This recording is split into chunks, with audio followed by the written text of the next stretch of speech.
Nah, kula alhamdulillah sering surat-suratan mbek ulama-ulama sak donya. Nggih mboten krana gagah-gagahan, ben ngerti. Ya men niku tugas ulama ngerti ngeten-ngeten. Lan sampean di guru kula kudu syukur, kula cek waras, cek konsultasi, cek. Artinya tak pikir jen ilmu tenan. Kula ora roh dhuwit ora pati roh. Tak pikir mbok ben makmur ora pati roh. Aja sampe ke di guru roe makmur ra makmur wae donya. Mau tak pikir tenan. Lah nek mau resiko jawabane yo. Oh, jenenge wis surup yo buka. Jenenge urung surup yo ora buka le. Enak kena wong ra mikir penak pokoke wis penak lah soe damai lah. Kena wong ra mikir penak. Tapi sekarang tuh nyata loh, kasus itu nyata. Orang yang terbang dari sekarang kan orang banyak umroh pas musim nopo? Ramadan kan? Itu kalau terbang dari Jakarta jam 1, terbang 10 jam di sana tetap belum maghrib.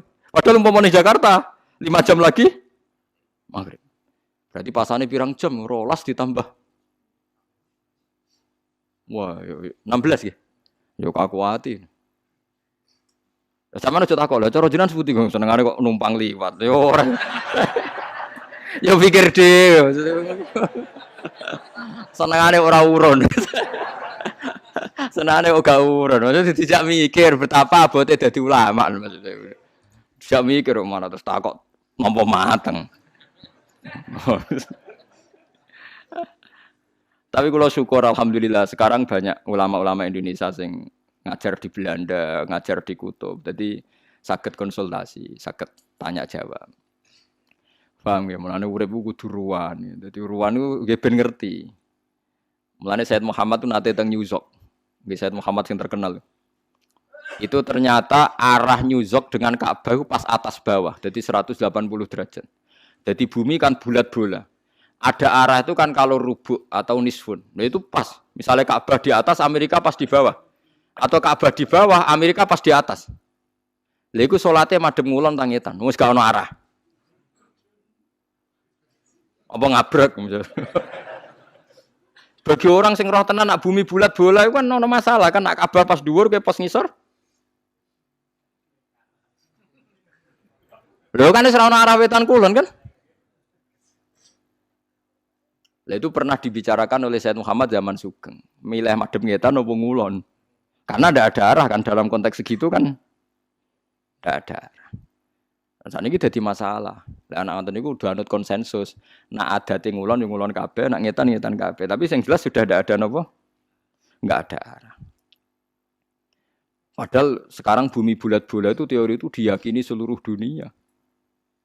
Nah, malahnya tenggene Cina itu pernah ono masjid salah kiblat itu 100%.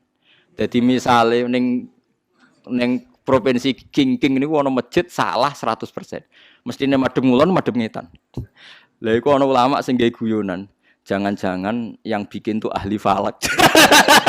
Artinya nanti juga sampai. Tapi akhirnya dirubahno. Perkarane parah. Rubah itu parah. Jadi misalnya kayak Indonesia mau ngulon dia madhep napa? Ngetan. Ya nanti akhirnya sampai juga. Nah kalau gitu harus ngikuti fatwanya sahabat maru'ahul muslimuna hasanan fa wa intawahi hasanun. Jadi harus ikut konsensus. Kalau ndak bahaya. Makanya agama itu tidak boleh anut sain, hukum itu tidak boleh anut sain. Nah anut sain kan repot kok ceritanya Abu Nawas. Wah. Abu Nawas terkenal pinter neng kampung situ. Terkenal gedebusi wong, biasa bodoni wong, gak tahu konangan. Suatu saat di situ ada profesor astronomi, dia cerita tentang geografi, tentang bumi bulat bola, menarik. Akhirnya satu masyarakat itu tertarik, itu meninggalkan Abu Nawas. Dia nggak paham falak, mau iso lucu tok. Walhasil di antara teori ini yang membuat orang lain terkesima itu bumi itu bulat bola. Jadi andaikan Anda jalan ke barat, terus nanti suatu saat sampai ke titik yang sama. Wah, eling-eling benar. Walhasil suatu saat si Profesor Falaku kemalingan. Kemalingan melayu ngene melayu ngulon. Njuk tulung Abu Nawas. Bedakno maling, lari kemana? Ke barat. Abu Nawas melayu ngetan. Sudah aku bilangi, malingnya tuh lari ke barat kok kamu lari ke timur. Nanti ketemu juga. Mau kepingine ku mangkel profesor. Ilmu kok rupete ngono. Karena dia mangkel ilmu kok rupete ngono. Lah coba bayangkan kalau misalnya kiblat kita pakai teori itu kan dalam konteks Indonesia kayak madhep ngulon mbek madhep ngetan kan sama. Wah, itu kan ngerusak agama. Lagi pentingnya ilmu itu gak iso ngalahno hukum. Ya ilmu ora iso ngalahno napa? Hukum. Kula bersaksi ning ngarepe Allah Subhanahu wa taala, nak ilmu iku dienggo rusak agama. Tapi hukum tanpa ilmu ya goblok. Lha iku hebate Rasulullah sallallahu alaihi wasallam. Suatu saat itu ada perzinaan sing jelas perzinaan. Jadi Hilal bin Umayyah wa fi riwayatin Uwaimir di bojo nakal.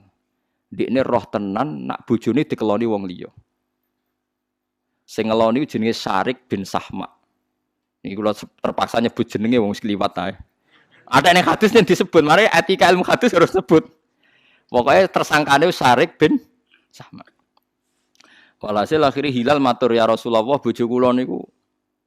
Pertama dekne takoki ngongkon tiyang, ya Rasulullah bagaimana andekan ada seorang lelaki roh sing wedok dikeloni wong liya terus piye?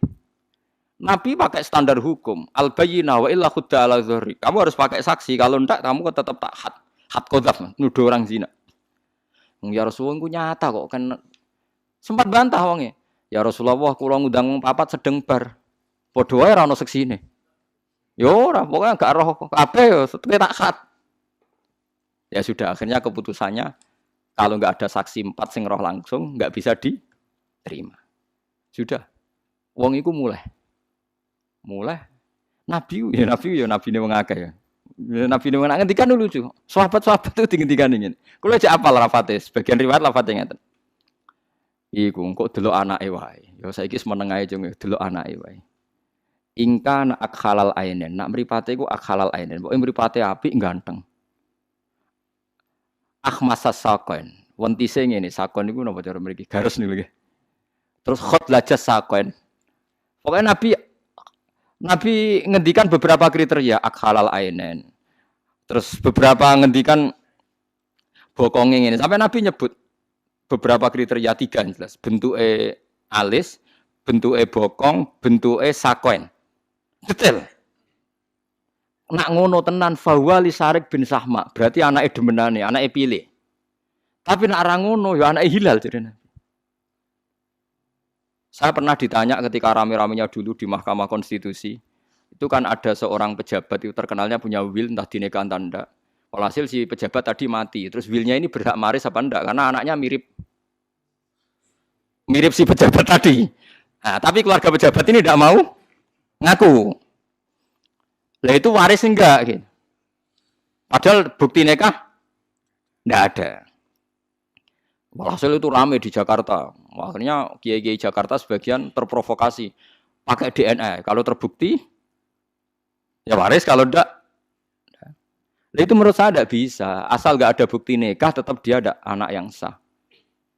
Tapi Nabi enggak anti ilmu. Lah iku hebate Rasulullah sallallahu alaihi wasallam. Jadi hukum be ilmu iku benten. Kalau balen malih hukum be ilmu niku secara sains kalau bentuknya begitu, secara DNA begitu itu meyakinkan anaknya si A, tapi itu tidak bisa merubah hukum.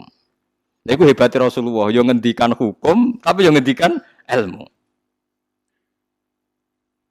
Paham ya? Iku Rasulullah yang ngendikan hukum, yang ngendikan apa? Ilmu.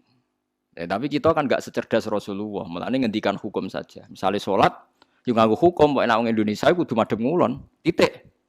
Lah nek nganggo ilmu, bedanya apa tuh madhep ngulon mbek ngetan? Nanti kan ke titik sama.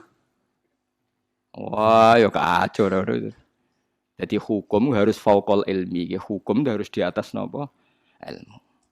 Mergo kena nuruti sains niku ora ono bare. Nggih, napa ora ono bare. Jadi iki pentinge ngaji, terus kowe aja geman muni sithik-sithik dalil qala Allahu taala wa fil hadis sahih. Masalah iku makna, sing salah iku napa? Makna. Mulane wau terus akhire murite bareng muni. Pokoke cara aku ora mungkin, bareng muni cara aku iku langsung muni alhamdulillah perdebatan ini selesai. Jadi ternyata dekne mau bantah mergo gurune sithik-sithik qala Allahu taala. Lha wis mari murite ra trimo. Pangeran udah dicangking-cangking. Mulane kula nak jenengan pokrol bodoni mboten kula lurusno sing kan ra wajib iman.